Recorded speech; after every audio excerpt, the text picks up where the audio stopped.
For now, we'll move on to the next presentation, which is a co-authored paper from Fernando Pasquini and Marcelo Cabral. And with us today will be Fernando Pasquini, who is assistant professor at the Federal University of Uberlândia, UFU of Brazil. And his research interests range from theories of human technology interaction to science and technology studies, perspectives on artificial intelligence and data science.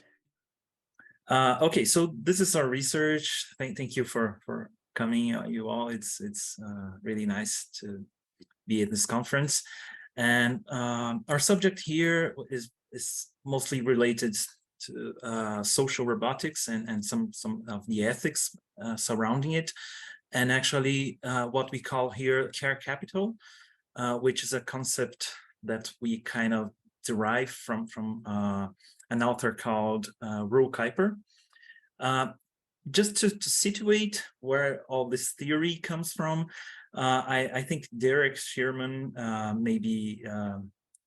may show something about this theory tomorrow too, but it comes from Herman Duyvert's theory on the aspects of reality. Herman Duyvert is a Dutch philosopher from the 20th century, from a tradition we call Reformational philosophy. And he has this theory of 15 aspects of reality in which we can apprehend reality. He divided between the quantitative, spatial, kinematic, physical, biotic. And there is this specific aspect, one of the last aspects of his theory, which he calls the moral or the ethical, and which we here in Brazil, we prefer to call it the caritative, since it relates to the love and care aspects of reality. Like we can look at reality from this lens of caring for someone or in this aspect of self-giving love. And then there comes Roel Kuiper, which is an author today who published a book called Moral Capital, and we call also Care Capital, in which he tries to pinpoint where exactly in societies this aspect of self-giving love and care it forms itself, and how it's reproduced and cherished and protected in a society. So he identifies family as the main social institution that is responsible for creating this attitude of love and care. But you also have other institutions. And his definition is the patrimony of people who know through pactual relationships what it means to adopt a caring attitude towards what is presented in everyday reality. So in another definition, it's the individual and collective capacity to be close to others and the world in a concerned or caring way. So he has an extensive theory on how this care capital is promoted in society. He actually uses the word moral capital, but here we like to use this idea of care capital, in which it's the general conscience between people in a society of caring for each other and trusting each other too, but mostly caring for each other. And then it comes the question of robotics and AI, right? Human-robot interaction and these new areas that are being studied today, the study of interactions between humans and robots. And then you have effective computing, social robotics, artificial intelligence, psychology, and anthropology are developing these theories to understand how we will relate to robots and AI. And then we can ask, how can it affect the care capital, the common patrimony of people caring for each other in a society? And this, what we may bring here may sound sometimes dark, like some dark prospects, but we believe that we can actually do research and develop artificial intelligence for fostering moral capital too, although we have to be careful about that, right? So I'll pass this fast, more faster. But our point in our paper and in this brief presentation, we don't have time to go through every detail of our argument, but one thing that we may start asking is if our current AI techniques can produce authentic experiences of care and love. And we believe we're still not can produce this with our current techniques, but as every people that previously have criticized AI,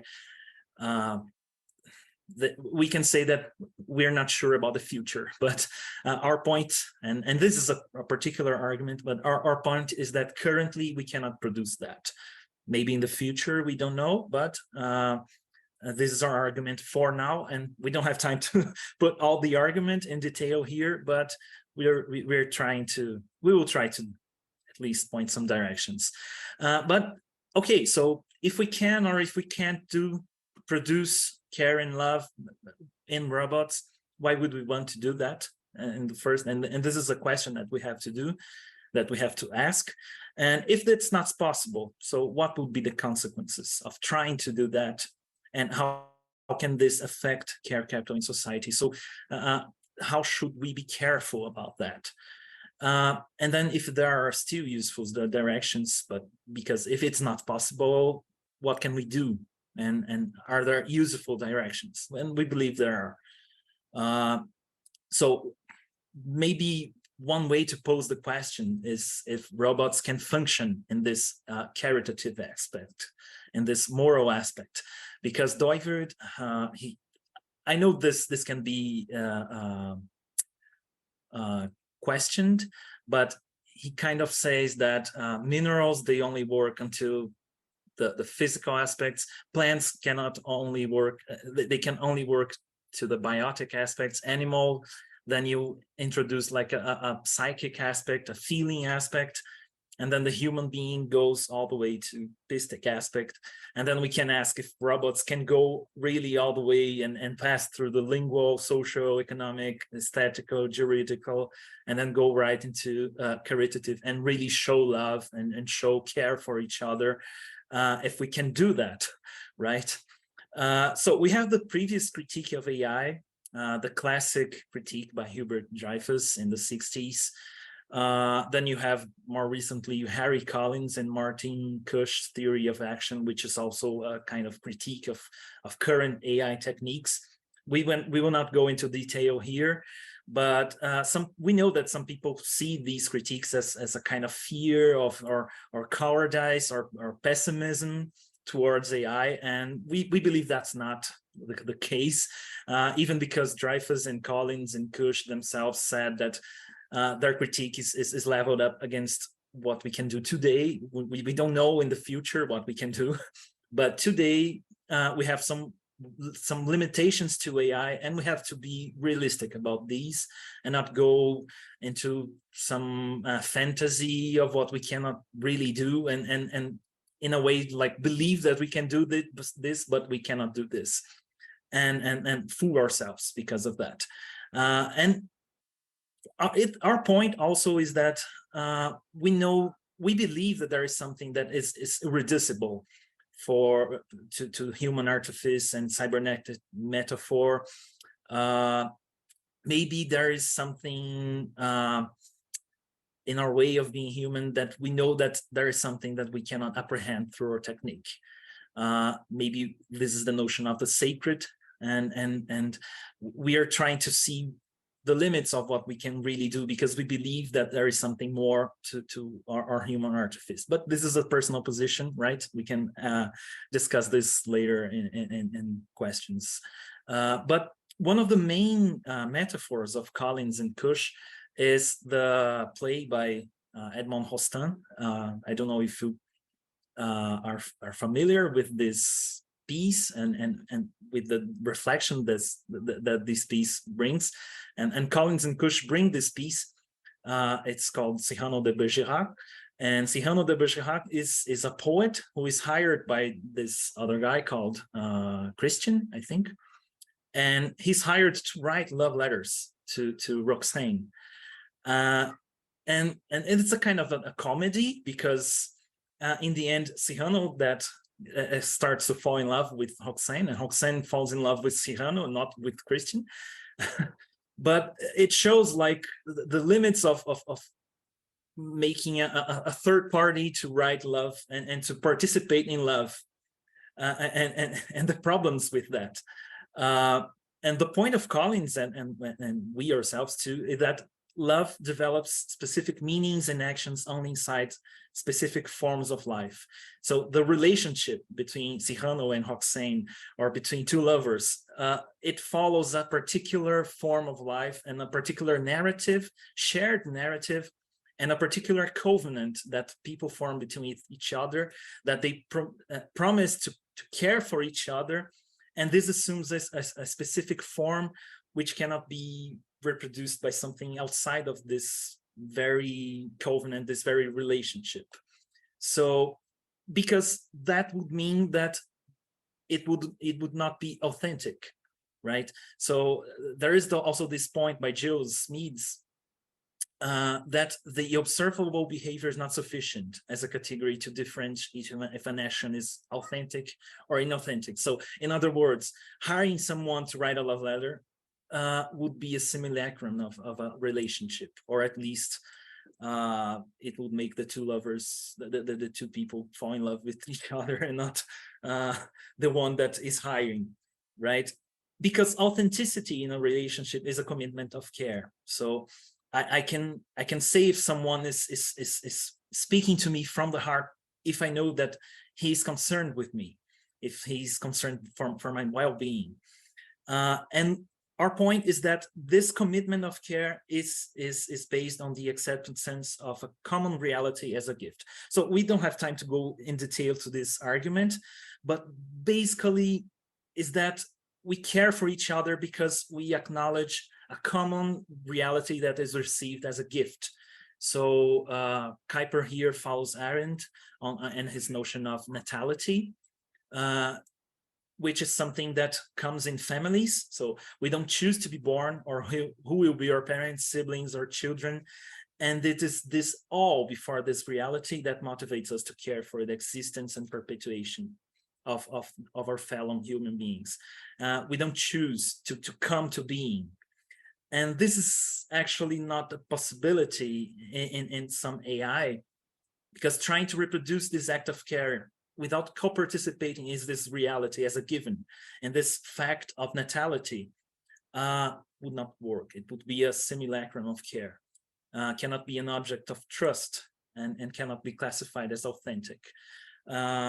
So maybe it's another way of saying that there are not generic virtues, generic emotions, and we follow here McIntyre to say that virtues, it happens only inside contexts, practices, and narratives. So, and you may say, okay, but AI today has this autopoiesis, this adaptability, this infinite adaptability that we may find in AI today, but we still argue that even this adaptability is deliberately designed. So the designer of this AI, he chooses what to count as data, how this data is to be processed, and big data has big theory and big design too. So an artificial agent here would be deliberately designed, and maybe this would be with standards that are alien to sometimes a covenantal bond between two people. So it would every time act from outside this relationship, and this very fact of the lack of natality. So AI lacks this common given reality, this origin of the relationship that makes an action meaningful for human beings. So it's what we say, looking at someone and saying that this is bone of our bones, which is the drama of Frankenstein's monster, right? It has this existence simply turned on and according to a specific design. So its existence, it cannot be said to be like a given, like the existence of a human being. So this leaves the monster alienated from a moral identity and from a common narrative, and the monster really seeks to be inside a common narrative, and it seeks a wife, right, in the book, and this brings all these problems. So just to rush into the end, if this is not really possible to have authentic love, why do we want it, right? Maybe this is quite a problem, because we can say that we try to produce love because people lack love today, and then we would have to have machines to love us, because nobody loves me and I need a machine to love me. But this could be really a problem, because it would be an easier, more accessible source, maybe not as good as original human love, but someone will say it's good enough, like every technological commodity. But it may have some problems, right? Usually what happens is that we abstract human care functions, like we offer love like a packaged commodity to be offered anytime and everywhere, and love doesn't work like that. That's our point. Love and care are supposedly turned into devices, which are much faster and more efficient. Like robotic slaves are easier to deal, sex robots are less complex to deal with, but it lacks this given nature of love, of developing a narrative, a commitment of care based on this given reality, right?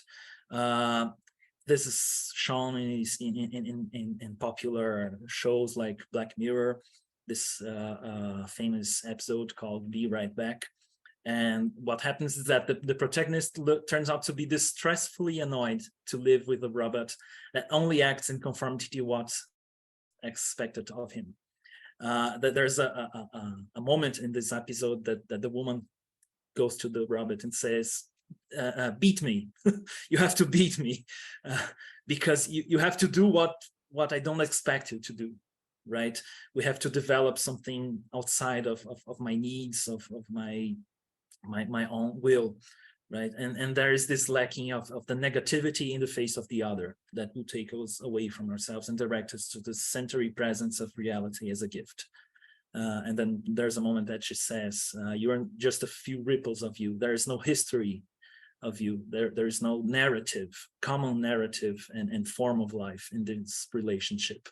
So this could really impact the care capital formation in societies. Valor, for example, in a different context, she asks, do we really want to turn out to be persons that do not know what is it to care for each other? If we delegate these to robots and do not have the experience of caring for each other. And more seriously, with the mass propagation of these care devices, how easy, cheap, and accessible would be for us to have access to genuine human care. So if the good enough turns out to be the norm, so to have anything better than this becomes a luxury. So the society may end up biased between these robotic simulacrum of love. Let me just go to the end. So is there still a place for social robotics? Yes, we believe there is, although we made a very broad critique here, but we do not negate the important benefits of applications of affective computing. For example, it started with research in autism, with people with autism. And what we can say is that if social robotics cannot produce authentic human love, care, and relationship, it can simulate, it can depict it, just like we would say a form of art. It can depict human love, although it cannot produce authentic. So literature, games, or puppet shows which try to depict some kind of human emotions or human attitudes, it can be useful as a kind of fantasy, as a kind of depiction. You have this, Gregory Bateson, for example, has a theory on fantasy, and he argues towards the usefulness of fantasy, like it's a kind of lucid dream, one in which one knows that he's dreaming, although is still living this dream seriously. It's a kind of play of make-believe, and this can be good. Halzenberg, that one of our authors quoted, it's an important human experience as a form to process paradoxes. The only problem with that is that what Gregory Bateson says that it's kind of a schizophrenia. Schizophrenia is the inability to maintain the lucid dream state in the experience of fantasy. The person is unable anymore to recognize that he's dreaming. So it's the point where we see care and love being depicted, but we believe that this is really authentic and real. And we would call this a kind of moral schizophrenia. We don't know, we forget that this is a kind of dream, this is fantasy. And maybe this is really a risk, because these agents, these environments, they can be designed to be addictive, always positivize and attend to our wants, and then it may distance us from the authentic outside, may have us forget what love and care are like, and believe that we have love or care, but we actually don't have, and we are really dehumanizing ourselves with these agents, AI agents. So this would be a kind of moral schizophrenia, following Bateson's theory. So to avoid that, we could really try to start eliciting some parameters that we would guarantee a true sense of fantasy in Bateson's theory, or maybe what J.R.R. Tolkien referred as the recovery function of fantasy. It's a fantasy that directs us to reality, and not that retires and removes us from reality, from the reality of human care and love. So our simulations should point beyond themselves and direct us to the very experience of reality as a gift.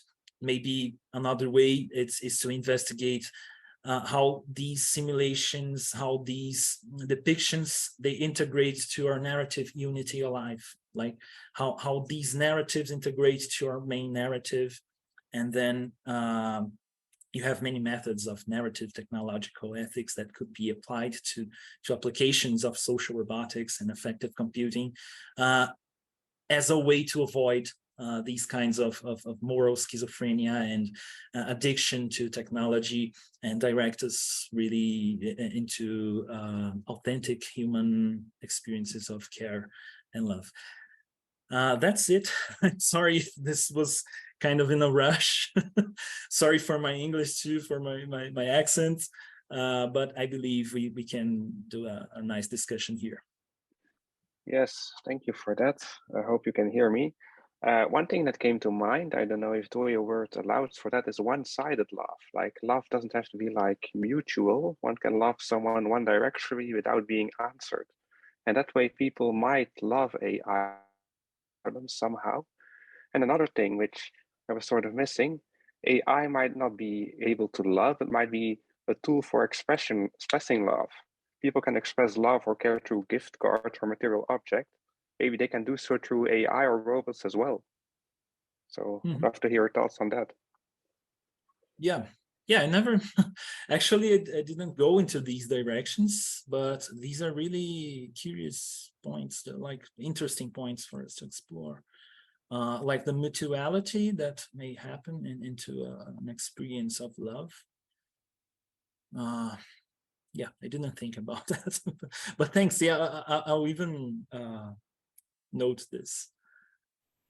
Okay, thank you very much for this paper, Fernando. So on the one hand, I sympathize with your argument.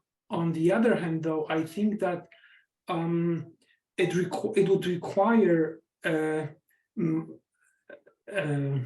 clarification of terms, or much more specific definition of terminology you use, because I can imagine a skeptic or somebody who would argue against your argument, saying, for example, what do you mean by co-participating in the same reality?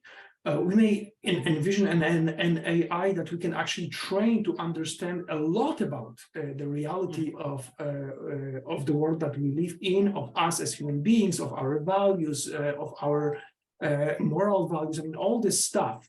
So wouldn't that mean a certain level of co-participating? So that would be, this is in the core of your argument, the notion of co-participation.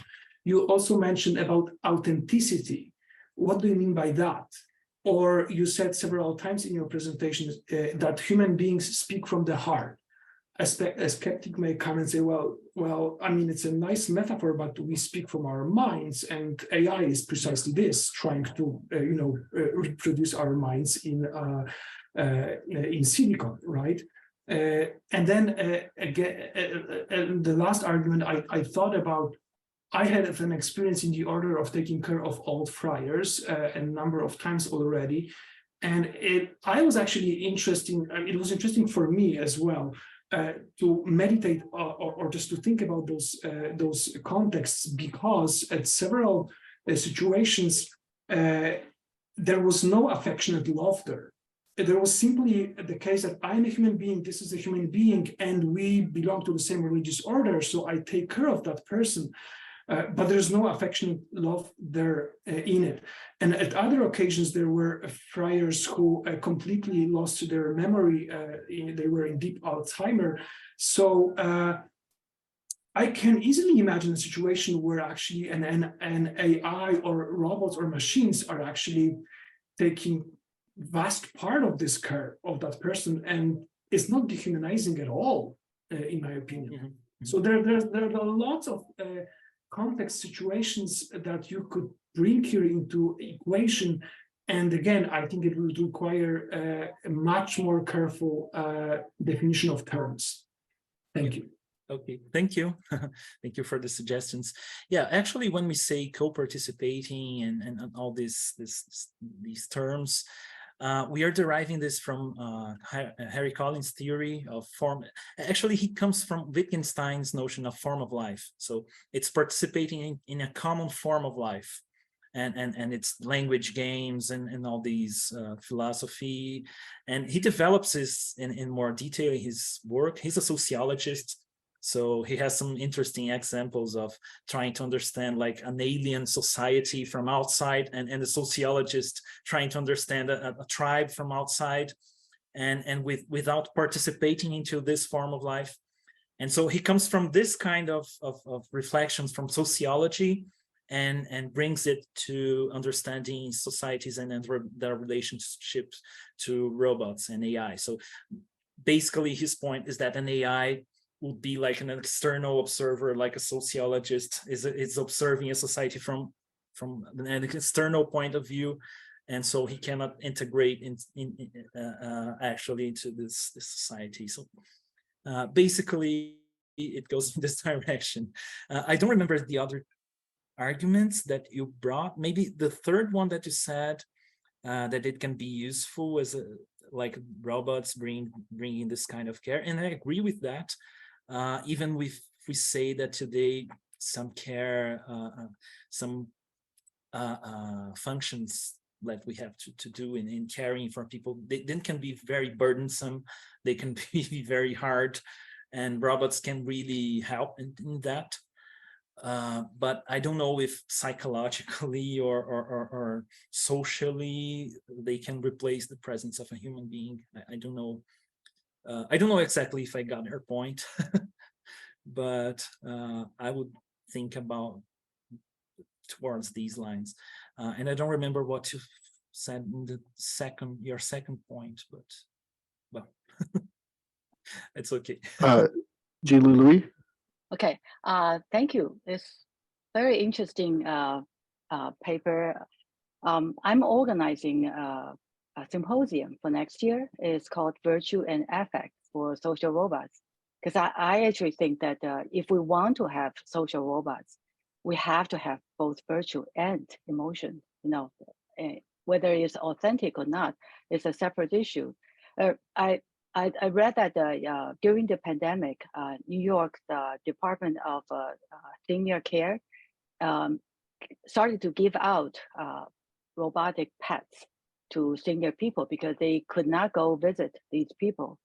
And after 1.5 years, they found that the old people, when they live by themselves, they really rely on this kind of emotional attachment to a mechanical stuff that does not give any feedback, right? So it shows that there is, you ask, why do we want to go this direction? I think there is a need. And if robots, if the machines cannot be developed into this, having this kind of a emotional feedback. And it doesn't qualify as a social robot because that's what humans need. And I don't think that I'm, of course, right now with our technology, we don't have this. We can't see it. But in all the movies, when we watch movies like Zoe, I don't know if you've seen that movie, it was actually very compelling and very convincing. It's the robot that has developed love and attachment to the designer, but the designer could not love her back because he knew her nature to be an artificial thing. So at least that if we ever go that direction, I think that humans should not just automatically dismiss an artificial being as incapable of having emotion. It depends on how we design them. Yeah, I see your point. I know that my point here was quite bold, and it can generate a lot of controversy. I know that there is a need for care and love for people. I just don't believe that artificial agents will be able to provide this thoroughly to people. I think we may, as society, we need to tackle different problems. In the first place, why aren't people having human care? I would say that it would be a similar argument to saying that we should invest into kinds of food production, any kind of food production scheme to satiate a need that people have for food and starvation. I know that there are needs to be attended to, but I would say that we have to be careful on how are we trying to fulfill these needs. And I think this can go on into a discussion, but thank you for your point.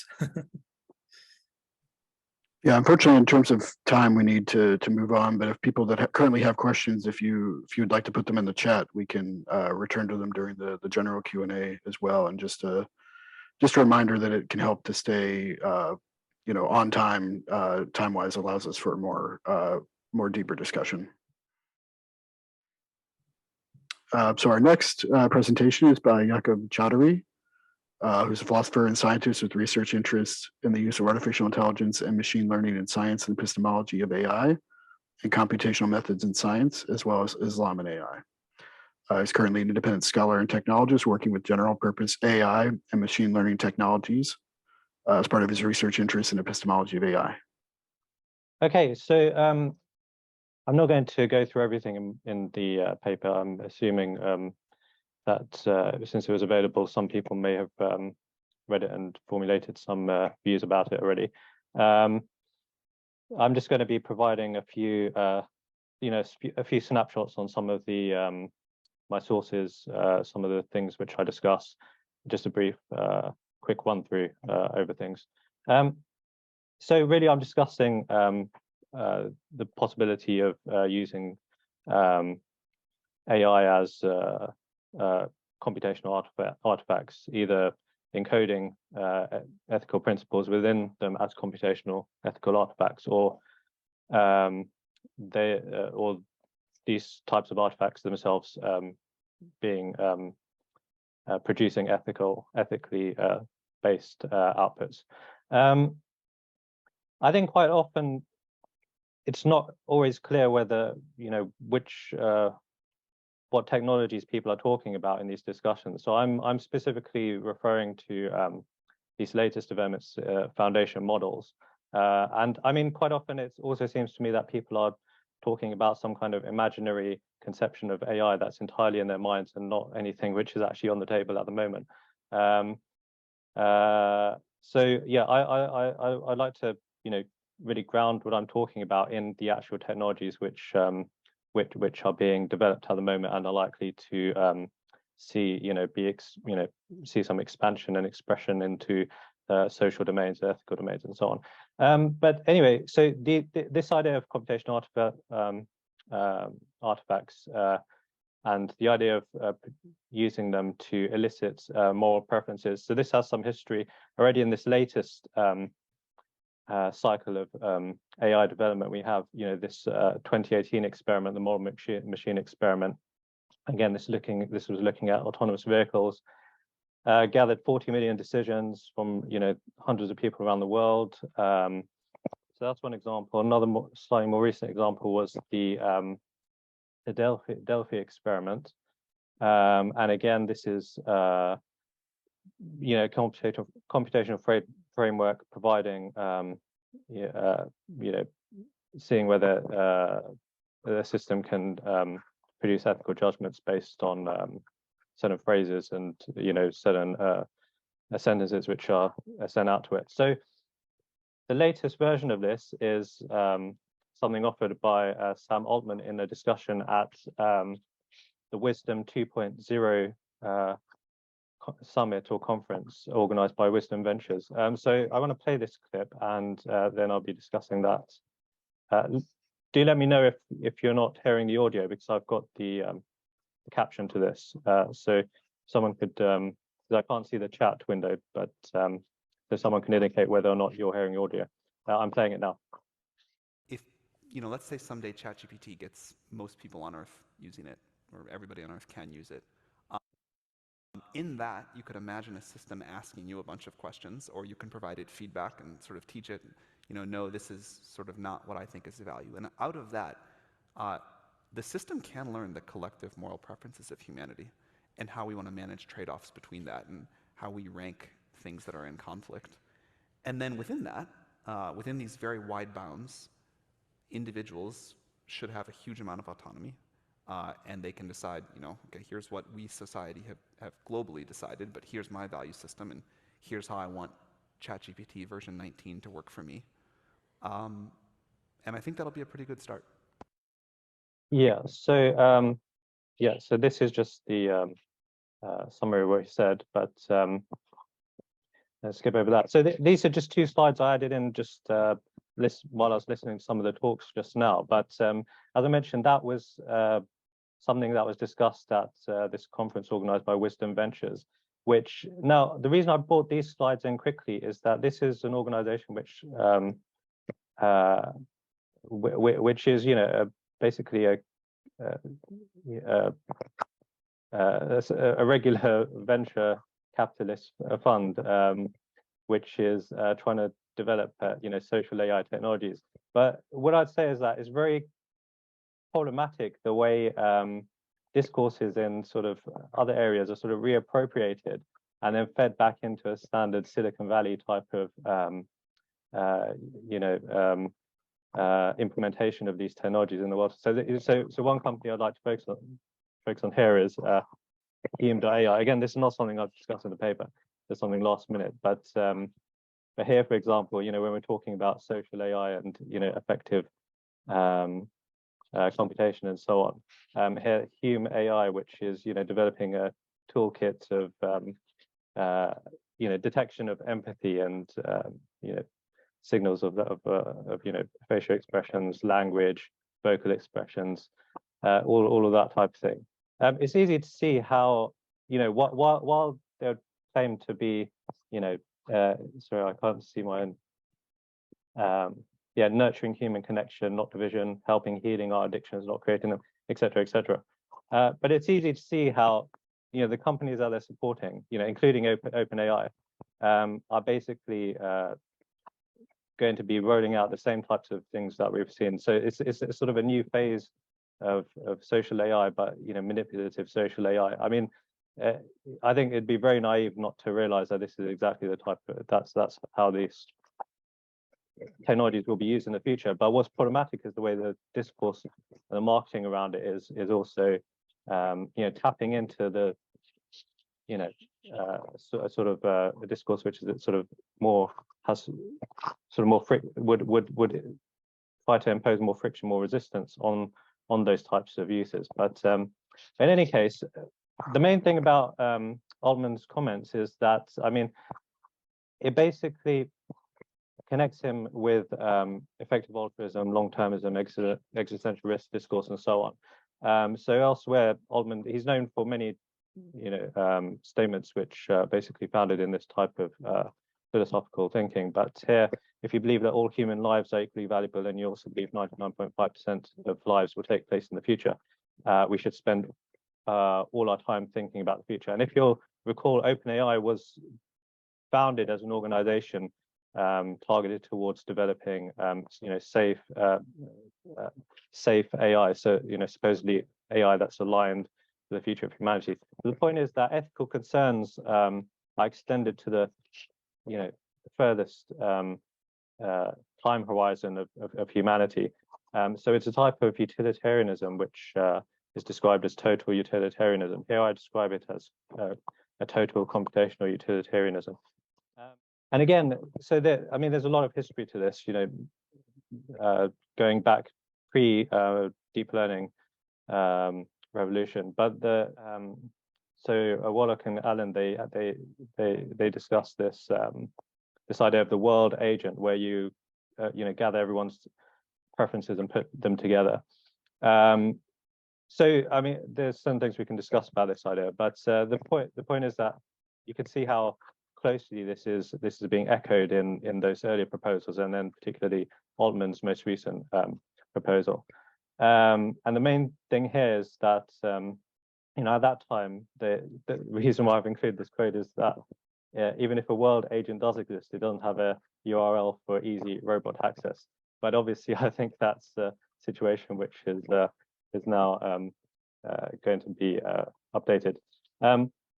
So anyway, so if we think about briefly what Altman was suggesting there, so this is the type of thing that I think would summarize that moral preferences, large language model, foundational model system, in presenting different options to people, or not even just presenting options, just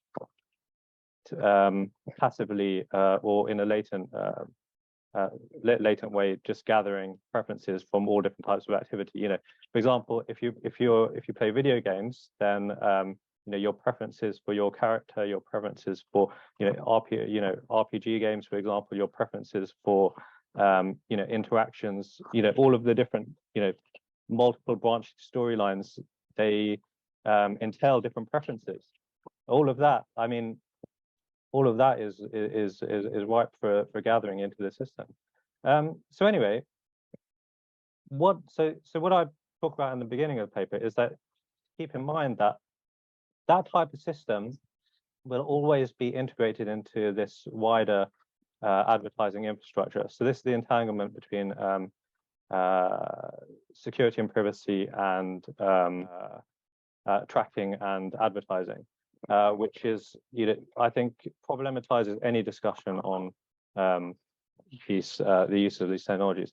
Now, the other thing I want to talk about is emergence and homogenization. So emergence, as this idea, we had some discussion in the morning about the problems of this characterization as these models having emergent capabilities. But the main thing is, alongside this, is homogenization. This is the imposition of an algorithmic monoculture. So, this 200-page report by Stanford researchers, where they mention this has a potential to act as an epistemically and culturally homogenizing force, spreading one implicit perspective, often a socially dominant one, across multiple domains of application. So this is what I'm talking about in terms of the ontological concretization of the digital. But again, on that emergence as well, that's problematized in another way as well, which is this recent draft, this preprint by Ryan Schaefer, who notes that these emerging this characterization as having emergent capabilities can just be sort of fudged by varying different metrics, in the way you measure the performance of these models.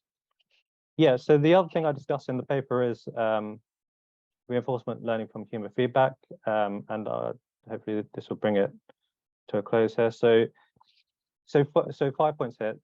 It's not direct feedback. This is important to keep in mind as well, because this is all often mischaracterized in terms of wider discourse on foundation models. There's an abstraction away from reality. There's a very questionable methodology of eliciting ethical preferences. So here we have a quote from Kant, which I think is quite important to consider. We cannot do morality a worse service than by seeking to derive it from examples. So that's exactly the type of system which Altman's talking about there. It's not individualized. You would end up having aggregation of different responses. But the really key point, and I've put that in, big, bold, red letters. New information is not gained by the model through human feedback. So really critical point to keep in mind. So here's my last slide, a summary of the of all of the different areas I touched on in the paper. And then, so the idea of point of view of the universe in terms of the utilitarian ethics, computational utilitarianism, the proactive principle in terms of the way OpenAI and all other companies are driving forward the deployment of these technologies.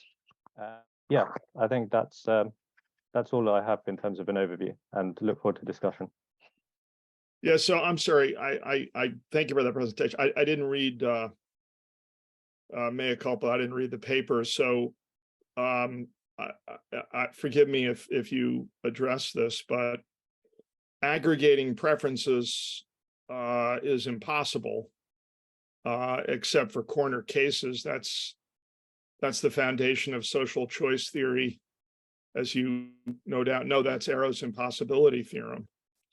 So you can't aggregate preferences, and worse than that, if there's an underlying basis for the preferences, say in the case of ethics that one person or one group is a Christian, another is a Buddhist, another is a Muslim, it's doubly impossible because each of those theories are pairwise inconsistent.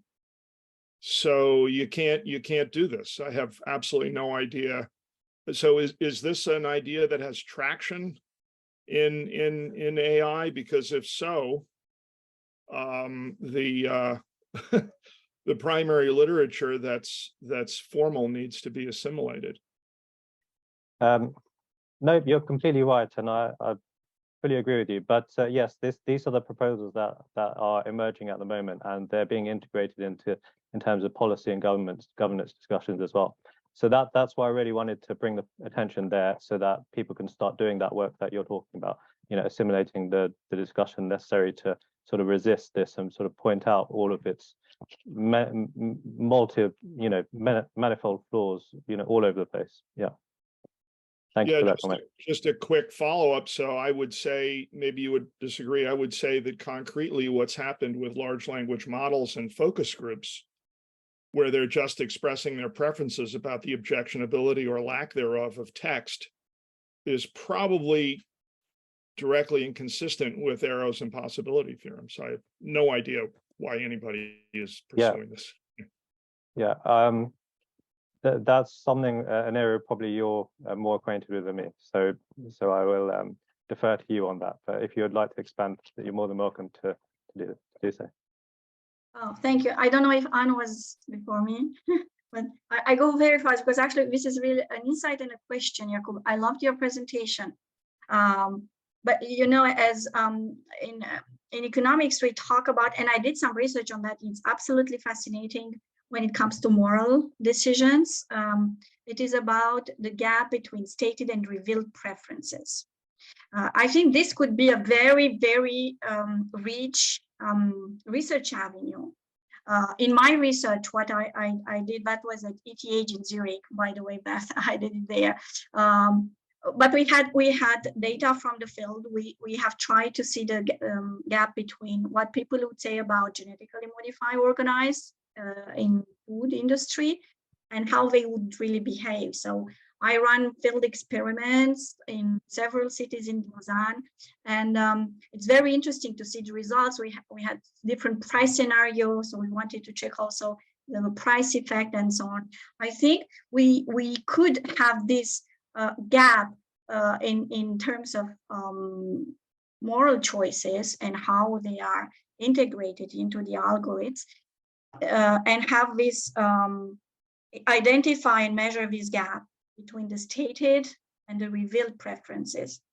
I think this could actually give some missing dot points, in the whole thinking about it. I think that will give some yeah, what do you think about it?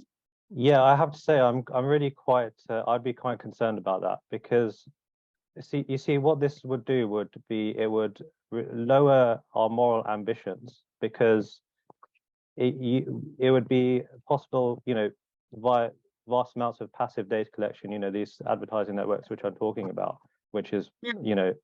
which is probably the key avenue for this passive data collection of revealed preferences, as you mentioned.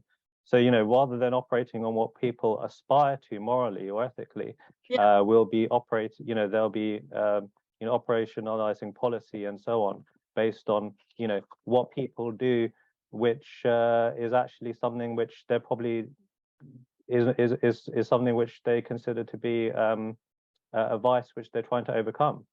But the idea is that digital systems are so conceived at the moment to actually to prompt people so that they do go into those sort of fracture zones, into those tension areas of their moral and ethical preferences, and then they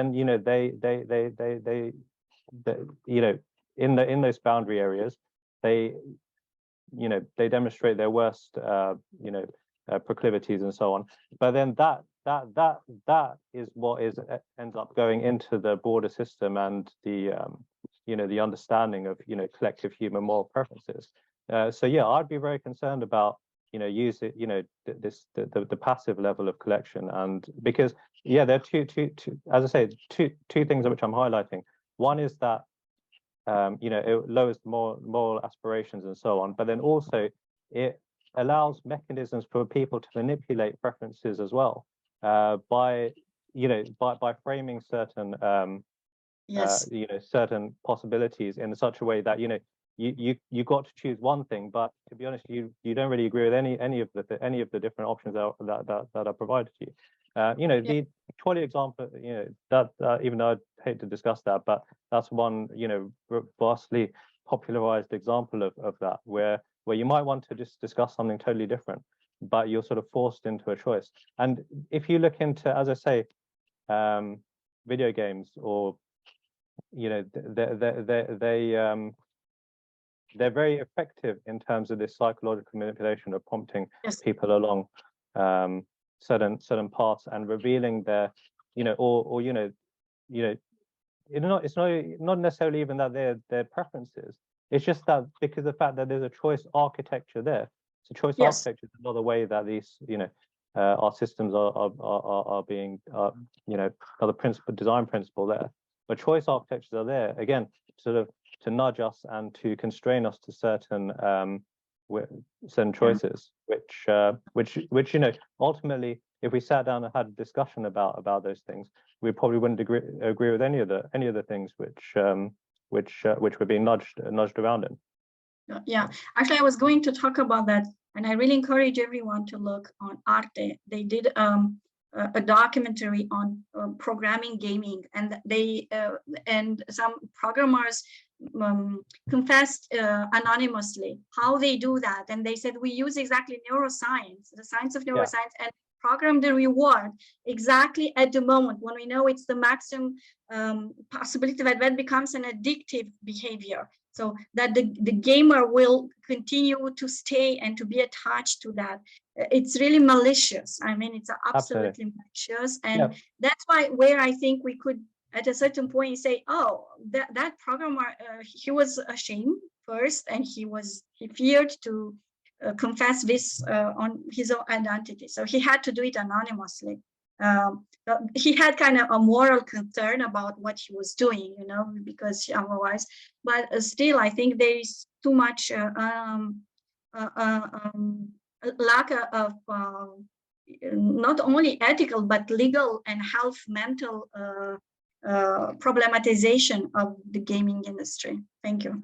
Yeah, quite right. I fully agree. But then also I mean, I'm mentioning gaming a lot, but you've got to remember lots of other domains have been succumbed to gamification as well.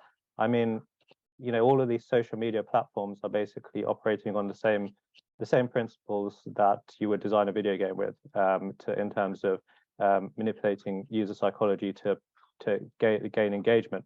But then this is the concretization of the digital that I'm talking about, that you've started, once you have these types of systems available, now you can start going and doing these higher order types of things, such as developing these, large scale moral, world agent, moral machine type systems. I think there's another paper which discusses Bostrom Singleton, and all of this is a step towards that type of entity. So I'm looking forward to that paper as well. But anyway, I think there's one more question. So yes, thank you very much. Thank you, and thank you for a very interesting discussion about that. We cannot really reveal people's preferences because they will be contaminated from the way we collect the data. I will go back to Selma's points before and ask you on your point on, Stuart Russell has tried to do value alignment. Value alignment in AI, where you try to, by reinforcement learning, imagine that you would be able to come up with an ethical AI. But as you say, this is problematic due to our preferences and whether they really add up to values. On the other hand, there had been some ideas recently, for a couple of years ago, I think it was in a Hastings report by Wendell Wallace, among others, that maybe we could merge what goes on in AI value alignment with what goes on in machine ethics, because then you would have a normative foundations. I would very much like to hear your thoughts on that. Thank you. I'm not so sure, but what I want to highlight that I'm talking about in the paper is that because we're interested in sort of the virtues. So out of what the different types of ethical theories that are available, the problem is that once you try to start using computational methods to develop an ethical framework, you ultimately surrender any ethical framework to something that is ultimately, at its root, a form of utilitarianism, because it requires measurement of quantitative measurement of what you're dealing with ultimately. So I think that's something that just key in my paper that I want to highlight, that I'm problematizing the whole idea that these can be used as ethical artifacts in the first place. So I'm just pointing out that these are proposals that are there, and they're highly problematic. Yeah, thank you very much. Yeah. Great, thank you very much. We'll move to our last paper presentation of today, and that will be done by Eduardo Cruz, who's a professor of religious studies at the Pontifical Catholic University of Sao Paulo, holds degrees in both physics and theology, and is also a fellow of the International Society for Science and Religion. Eduardo, the floor is yours. Thank you very much, Braden, and thank you. While I was perusing the papers of Berkeley, Seoul, and Rome, I noticed there are very few references to vices. There are plenty of references to virtues, but very few to vices. But in my estimation, virtues without vices would not be virtuous. Vice is not a lack of virtue, but its necessary counterpart. Virtue, we should remember that humans are social beings. So the evolutionary terms, there is the issue of cooperation versus personal advantage. And there are a huge importance of diversity. So virtue among humans are very diverse in this sense. Moreover, there is the need of unfathomability.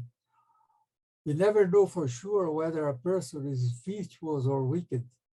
There is some room for hypocrisy, and that is required for freedom. My fourth thesis in the paper. The main threat to the self is not being explained away, as Ted Peters put it some time ago. The self might be a useful feature. I don't have any problems about that. But by being read away, there is now a race for mind reading by a variety of agencies and with different purposes. So there is the specter of the panopticon in the horizon. But the mind is unruly, the unconscious, and our inwardness is a very dark place indeed, resisting intrusion. As a corollary related to virtue and vice, I would say that as intelligence happens together with stupidity, virtue coexists with vice. So the artificial vice of the title is that it may will the good, but at the end it will do the evil, as in Romans chapter 7. The first three theses are in the paper, is an outline, 8 parts plus an introduction and a conclusion. I won't read all of that. Introduction, the question of illusion, whether it's an important question or not. Reference to the work of Thomas Metzinger, a philosopher of mind that is very much informed by cognitive sciences, how he sees the artificial minds. He is among the many that thinks that artificial sentience will be completely alien to us. Perhaps you should all recall, speak about large language models, about the Shoggoth, but I won't explain that. Then a word about transhumanism and their thoughts about superintelligence and the risks involved. And they think that it would be good to have a perfectly moral person. And there is a criticism by Phil Torres.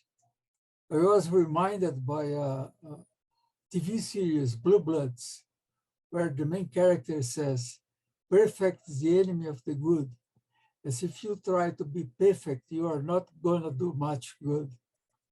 It's an important point for virtue and vice. Then there is a section, important section about mind reading and current research on that. Question of the panopticon. Then some words about the philosopher Mark Kuckelberg, who was cited earlier on about vulnerability and risk, and the notion of democracy. In the final section now is the revenge of the self, how the self affirms itself in face of possible threats from AIs and other human beings. So there is the rational side, the conscious side, subjective experience, phenomenal experience, and the bondage of the will. So I assume an anthropology, and then now I will go back to virtues and vice. I will skip some slides. Here's the list that we all know. Virtues and the vices according to Greek and the Christian philosophers. So the main problem is that in virtue acquisition, each virtue here in blue relates to all other virtues. They are in a way or another related, and with the vices as well. So the arrows are not quite that accurate. The arrows should go in every direction. A diagram that may help you, perhaps it might help you more. If I can give you full screen, I forgot that.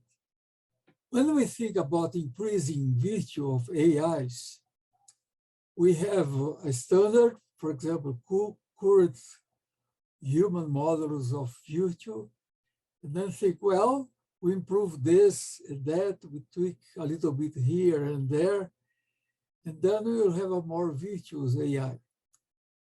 The problem is that human virtues is always composed by virtue and vice. Why?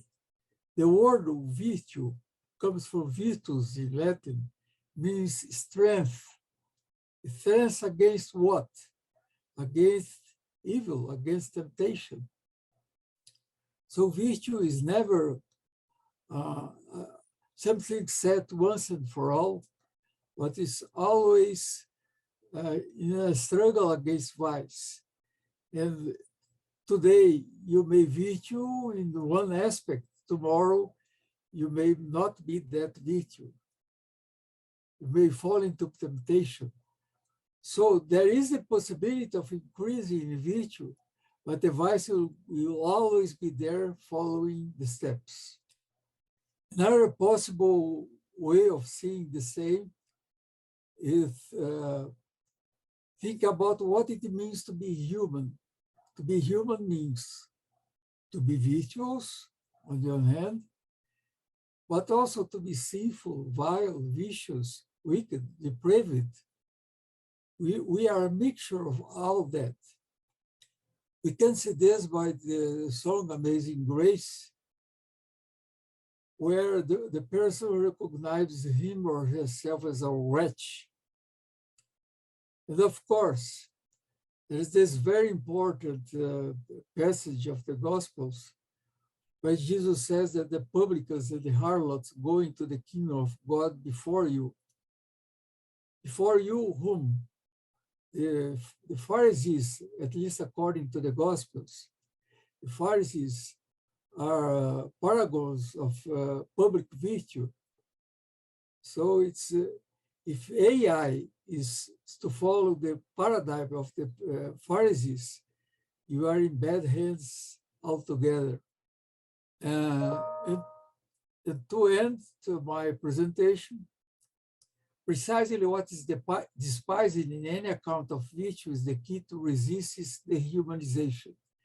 Human inwardness, a place of darkness and turmoil, which is, however, the place where the self begins its journey to true freedom and fulfillment. In many cases, it's precisely the vice or cluster of deficiencies, in few words, which becomes the virtue needed to face the risk of losing ourselves. The unruly, non-computable character of our interiority, which resists the attempts of full-blown mind reading, virtuous as it might intended to be. Thank you very much. I was speaking about vice. Everyone became mute. That's interesting. Nicoletta wants to speak something. Yes, I didn't want because I really want other people to intervene, but it happens that I worked on virtue and vices in the Church Fathers' works in economics. So how we work with this in economics. So and one of my points was that in ethical frameworks, usually we focus on virtues, while Church Fathers and spiritual fathers in the whole Philokalia, they do not talk only about virtues, but they talk more about the fight of passions, as we call it. Yes, passions, from the Greek pathologia, which means something that subdue you, that make you a slave. And actually, this is something I wish to hear a little bit more from you, and maybe you could use that, because it seems to me that this is one of the main important impacts that AI can have on moral character, but generally when we call about virtue and vices, it is the slave-like attitude, slave-like state in which AI can put human being, you know. And this is one of them, if you want, it's regarding to the presentation from before, the question would be, can human being fight such a performatization of human behavior, which would be guiding in the sense that at a certain point it's no more choice. Actually, this person, it is in a complete state of vice. And now we would have the discussion, because in Church Fathers we say we have the freedom of choice, but with the algorithmic shaping of our lives and of our choices and of everything, which becomes unconscious actually. Can we still speak about vices in this case? It is, I love it because it's again, as you said, Yaqub, it is it diminishes the moral concern of and responsibility of the agent. But this is the same for vices. It diminishes the, I would say, the responsibility for vices. This is just a theory, but I think it's very important that we analyze, because they are not in the mirror. This is, I think, the most important thing, and I would like, and I loved you kind of highlighted that. Speaking about virtue doesn't mean you speak about what it's not virtue. With vice, we need to treat vices as a topic, a part of the virtues. Even they are in mirror, and they are presented in religious traditions. They are presented in mirror, but in the spiritual fight against passions, they are not in mirror, at least in the patristic tradition. I will not enter in the details here, but I think it is important that we have something only on vices, or I don't like essentially to use the word vice in my research and in my work. I never use the word vice, or if I use it, I explain that it's actually coming from the Greek pathologia, and it's instead of, I move the discussion from a juridical debate to a medical debate, because this is exactly the word that, and often when we talk about vices, we don't say you punish or you correct, you say you heal the vice. It's the therapeo. It is the Greek word therapeo. You heal that. So I think this is something very important also to analyze. This is about, it's not about good and right. It's not about vice. It's about a state of sickness in which human being is, and AI magnifies that in all ways. Yeah. Thank you. Anyway, I loved this topic.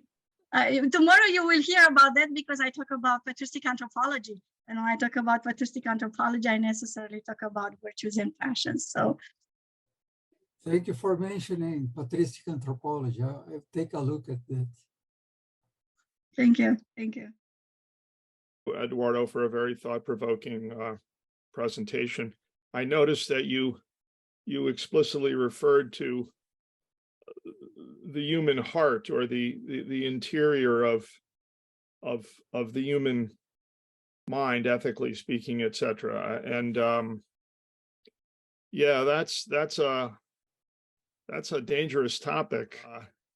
I'm reminded of the question to Agatha Christie, who wrote murder mysteries. There was always a very dark side by definition, and it wasn't as dark as contemporary Scandinavian crime fiction, which I would say is probably your best bet for looking at the real darkness of the human heart. But she was asked, how the heck do you come up with all these fiendish stories? We could call them, I'll use the adjective vicious, for if you're guilty of a lot of vice persistently, I would say you're vicious. And she responded by saying, I do subscribe to the newspaper.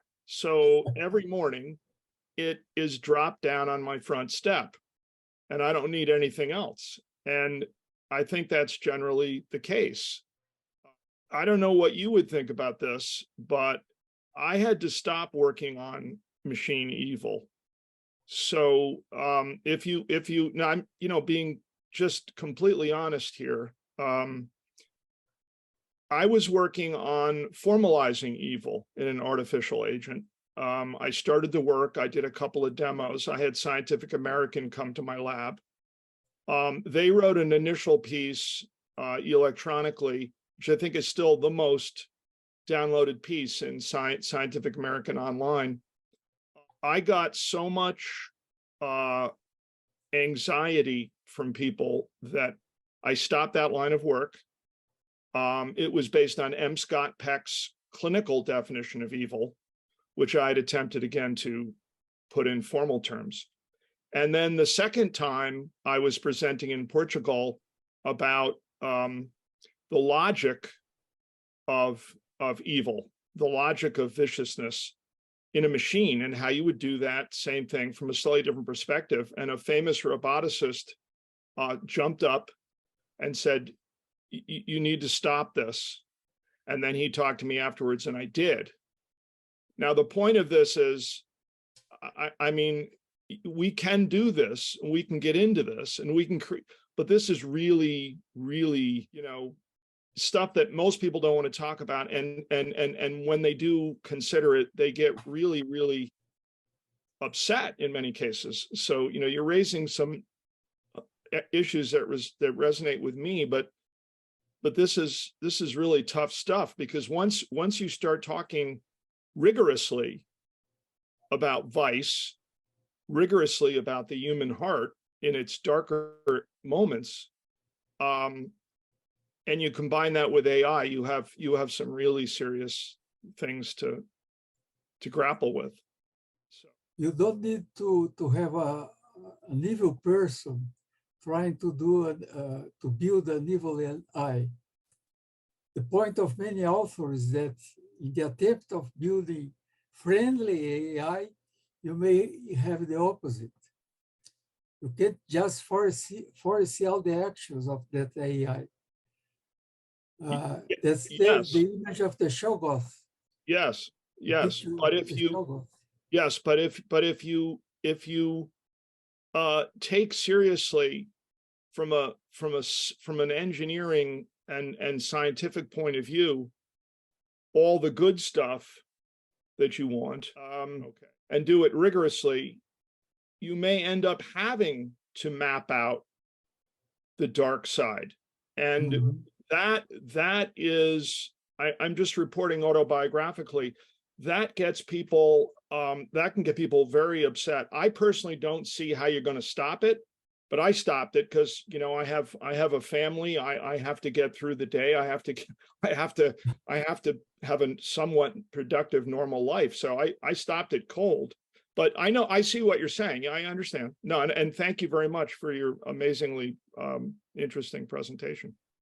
And thank you very much for pointing out your Scientific American piece. I'll take a look on that. I appreciate the importance of wanting to talk about vice. When I talk to students about virtue, I try to say, I don't want you to think about it as a number line. I want you to think about it as trying to escape, you know, a rocket escape velocity and then being able to create a stable orbit. And that really gives you the gravity of how much you're trying to overcome, pardon the pun. But I think that that's a result of our anthropology. And I think that AI is not necessarily going to have those same sort of struggles necessarily when it comes to habituating virtue, if we want to even think about that. So I think that while that is extremely relevant for humans, I'm not sure whether that's going to be relevant in the discussion of AI. And then even in my own work in the Berkeley conference, I hesitated to use the word vice when I was talking about the disruption of prudence, because my paper was already too long and I didn't want to get into the difference between voluntary and involuntary, because I think that really plays a role with people who are not technical and are relying upon artificial intelligence and think that they're doing the right thing, has a slightly different implication than people who are knowingly using incorrect information. So I think there's an additional level of nuance that can sort of drag out the conversation. I think most points are correct. If I may, I would like to share one single phrase. This is a report by a tech report called Shelley Fenn, very knowable lady. This report is from this month, July, giving AI a sense of empathy could protect us from its worst impulses. Well, I'm not that sure that the researcher in question, who is called Christoph Moore, has it right. I'll skip. Here's the concept of learning. The AI kid tries to imagine what another AI is thinking. What about some fresh flowers? And when it's wrong, the other AI hates flowers, suffers a sort of sadness, and adjusts its expectations. With multiple tries, the AI eventually learns and adapts to the other's preferences. The problem is that human preferences are not clear and fixed. I just imagine my own wife. I'm married for more than 40 years now. To this day, I don't know exactly what she wants in a given moment. This AI will do some kind of mind reading. Then my freedom or her freedom will go bust. So I'd rather have an AI not being able to read my mind. Otherwise, freedom is gone. I've been married for 41 years, and I just figured it all out just a short while ago. It took me over 40 years, but I figured it out, the preferences in the case of my spouse. Congratulations. Yeah, I'll have to communicate with you offline because it's extremely intricate. No, my wife is perfectly happy with me at this point. So, Chalmar, but it will be very interesting to know how far you were before comparing to now that you figure it out. I don't know. One important thing that should differentiate human beings from AI is memory. Human beings are able to forget, and to forget is a very important thing in human life. It's both a vice in some circumstances and a virtue in other circumstances. You see the ambiguity. And you, Selmer, what was your learning point of this figuring out? My learning point? Wow, 40 years of using every aspect of what logic can offer, from analogy, induction, abduction, etc. It's a very intricate, and probably useless because idiosyncratic, because maybe Eduardo would say, well, each individual is so unique, it's probably probably worthless. But I think one thing that's become an axiom for me out of this investigation, this is really, I meant it mostly from a jocular point of view, is but nothing that I write or say should really have any, I should have no expectation that it has any particular value in the minds of other people, including ones that are close to me. That seriously, that's it's like, so what? I mean, we still have to, so are we going to figure out how we're going to offer care to someone else in our family who's sick? I mean, we don't really care what you wrote or said, with all due respect to the Templeton fact. This is great, all of us making up, but yeah, that took me a long time to understand as basically an axiom. I was just saying, I'm sure Eduardo discovered that way before me. I just is probably clear from my behavior here. It's not ultimately there's not a lot of importance intrinsically within the context of real life and its struggles on a day-to-day basis. And I think that took me a long time, seriously, to learn. Of course, I could be wrong, but perhaps we should not take AI so seriously as well. As long as it remains a tool, to be just a tool, I think that it would be a good tool for empathy purposes.